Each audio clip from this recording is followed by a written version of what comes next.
안녕하세요. 최인호입니다. 여러분들 이제 여름방학입니다.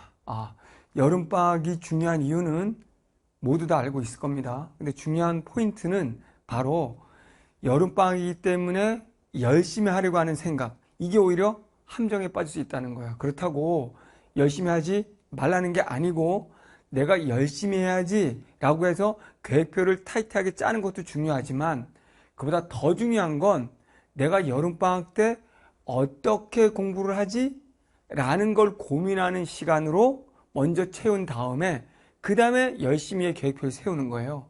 근데 우리는 무작정 많은 양, 많은 시간, 많은 문제를 풀려고, 즉 열심히 하려고 그것들에 집중을 합니다. 오히려 성적 향상이 없게 되는 거예요. 우리가 분명히 여름방학이라는 게 어찌 보면 짧습니다. 하지만 제가 보기에는 굉장히 길어요. 왜냐하면 우리가 고3들 같은 경우에는 학기 중에 내신하고 뭐 하느라 실제로 수능 공부를 할 시간이 없었어요.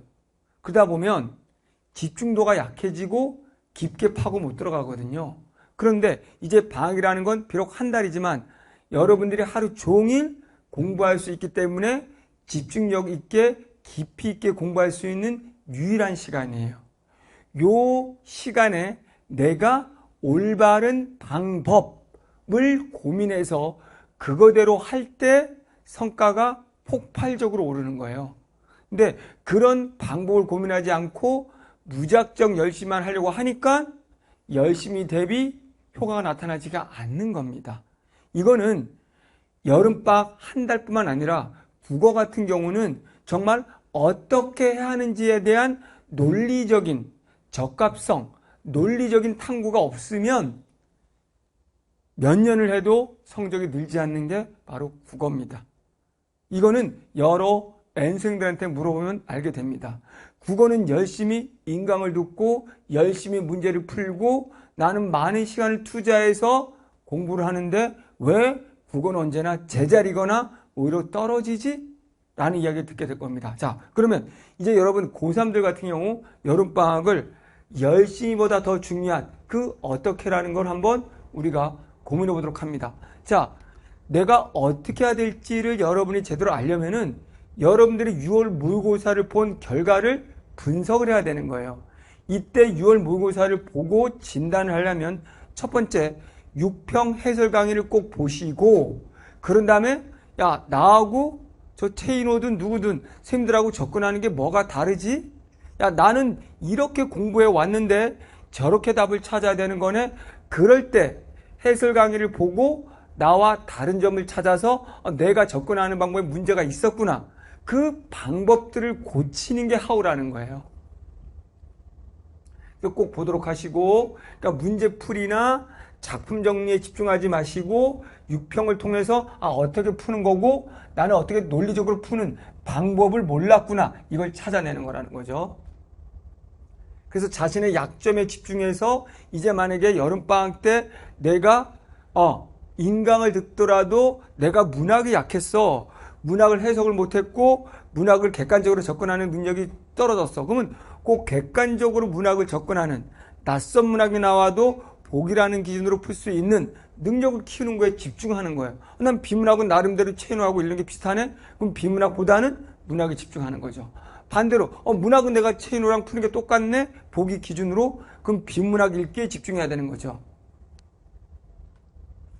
그래서 내가 과연 끝까지 문제를 못 읽는 시간 부족, 즉 읽기 능력 자체가 문제가 있는가? 그러면 읽기 능력을 속도를 늘리는 거에 집중을 해야 되는 거고 내가 읽었지만 이해가 안 된다. 그럼 이해를 할 수 있는 방법에 집중해야 되는 거고 그러니까 중요한 게 뭐냐면 어떠한 걸 이해하거나 문제를 풀거나 이런 것보다 더 중요한 게 뭐냐면 시간 부족하다는 게 가장 중요한 거거든요. 그러면 내가 지금 방학 동안에 시간 내에 풀지 못한 이 문제, 이 읽기 능력에 부족하다는 걸 깨우쳤으면 읽기 능력을 키우는 거에 초점을 둬야 된다는 거예요. 대부분의 2등급 또는 3등급 이하의 친구들은 끝까지 읽는 게 버겁습니다. 2등급 친구들도 그럴 거예요. 제가 누누이 말하지만 그래서 국어 공부의 핵심은 여름방학이라고 무슨 문학 특강 이런 걸 듣는 것이 아니라 어떻게든 내가 80분 안에 수능날 읽어낼 수 있는 읽기 능력을 키우는 거죠. 문학 같은 경우도 작품 정리나 EBS가 아니라 내가 얼마나 문학을 20분 안에, 늦어도 25분 안에 풀 수 있는지 그걸 논리적으로 빠르게 푸는 방법.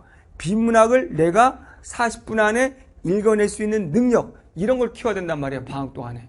왜? 우리가 방학 동안에 아무리 많은 문학을 해도, 아무리 많은 독서 영역을, 주제를 알고 배운 지식을 가지고 풀어도 수능날에 그건 절대 안 나오거든요. 그걸로 풀 수 있는 건 없어요. 내가 수능날 풀 수 있는 그 어떤 게 나와도 풀 수 있는 그 읽기 능력과 힘을 지금 기르려야 된다는 거예요. 자, 우리가 해결책으로는 기본으로 돌아가는 거예요. 좀 전에 말한 기본. 그러니까 방학 동안에 보통 친구들이 열심히 한다고 하면 모의고사를 많이 풀거나 작품들을 많이 정리하거나 비문학집을 어쨌든 많이 푸는 거예요. 그게 아니라는 거예요. 다시 말할게요. 우리가 봤던 작품, 정리한 작품, 우리가 알고 있는 배경 지식, 우리가 봤던 비문학 지식은 절대 나오지 않습니다. 제가 25년 이 짓 하고 있죠? 한 번도 똑같은 거 본 적 없어요. 그러니까 뭐가 나오든 풀 수 있는 기본으로 돌아간다는 거예요. 기본이라는 건 바로 그럼 뭐냐? 바로 문학을 낯선 게 나와도 보기만 가지고도 풀 수 있는 힘을 키우고, 비문학은 이미 첫 문장, 첫 단락을 봐도 내가 다음 글이 뭐가 나오고 어떤 게 핵심인지를 예측하면서 빠르게 읽을 수 있는 힘을 키운다는 거예요. 그래서 몰입하라는 말은 뭐냐면 여러 개를 하려고 하지 말고 비문학으로 말하면 한 지문을 여러 번 읽고 여러 번 정리해서 과학 지문은 이렇게 전개되고 이 내용의 전체 뼈대는 이거구나 라고 집중하는 거예요. 많이 풀려고 하지 마세요. 문학도 많은 작품을 하는 것이 아니라 한 지문 세트를 놓고 한 작품 세트를 놓고 보기를 가지고 내가 선택지를 통해서 전체 이 작품의 뼈대를 잡을 수 있는지를 탐구하고, 탐구가 됐을 때 그걸 토대로 문제를 풀어보는 그런 몰입, 양이 아니고 하나를 여러 번 깊게 파고 들어가는 거. 그러면 우리가 이걸 뭘로 해야 되냐면 결국은 기출문제로 돌아가야 된단 말이에요. 지금 이 시점이 되면 나는 성적이 3등급 이하인데도 또는 2등급인데도 오로지 사설 모의고사를 풀거나 모의고사들을 쫓아다니고 있어요. 그럼 아무것도 안 돼요. 그 작품 안 나오고 그 문제 안 나온다고 했죠. 사설에 있는 거 절대 안 나옵니다. 그렇다면 여러분들은 기출을 통해서 가장 논리적인 문제들을 어떻게 기출들이 출제되고 지문은 어떻게 만들어지는지, 선택지는 어떻게 만들어지는지를 알게 될 때, 그걸 분석을 할 때 여러분들이 이제 어떤 게 나와도 그 논리 패턴 구조에서 여러분이 응용을 통해서 풀 수 있게 되는 거예요. 그렇기 때문에 기출로 다시 돌아가는 게 굉장히 중요합니다. 기출을 통해서 스스로 풀 수 있는 힘, 속도를 길러내야 됩니다. 자, 계획표를 한번 세워보면 여러분들이 반복, 약점 보완, 논리 친숙입니다. 이게 뭐냐면 분명히 한 지문을 여러 번, 한 작품을 여러 번 분석하라고 했고, 그걸 통해서 내가 만약에 최인호의 강의를 본다면 최인호 기출 강의 봤더니 먼저 풀고 분석을 했는데 내가 아직도 최인호하고 접근하는 거에 있어서 논리성에서 조금 다르네, 근거가 다르네, 비문학 지문 읽을 때 근거가 다르네 라고 약점을 보완해내고, 그런 다음에 다시 여러분들이 그것들을 내 것으로 고치는 단계로 가는 게 중요한 거예요. 계획표라고 해서 아침에 일어나서 국어 뭐 하고 이런 계획표를 말하는 게 아닙니다. 국어로만 말한다면, 그런 계획표를 말한다면 눈 뜨면 먼저 비문학 지문 하나 하세요. 그리고 문학 하나 정도만 하세요.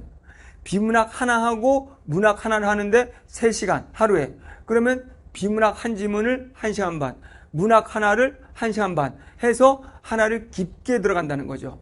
만약에 강의랑 병행한다면 여러분들이 먼저 보고 분석하는 것을 1시간 반 중에 40분, 그리고 강의 보면서 내 약점을 찾는 거 한 40분, 이런 식으로 1시간 반을 쓴다는 거예요.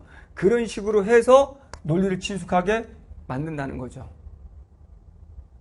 그런 다음에 여러분들이 다 이제 기출로 끝났으면 그 모의고사로 점검하면 되는데, 여름방학 때는 구태여 저는 모의고사로 하라고 요거는 추천하진 않겠습니다. 다 됐을 경우 마지막 모의고사 이렇게 점검으로 가겠습니다. 어쨌든 여러분들이 감으로 풀기보다는 논리적 풀어야 되고, 그래서 문제 풀이에 집중하기보다는 약점을 점검하는 거, 요것들이 굉장히 중요하다는 거 알아두시면 될 것 같습니다. 자, 만약에 제 강의를 추천한다면요, 일단은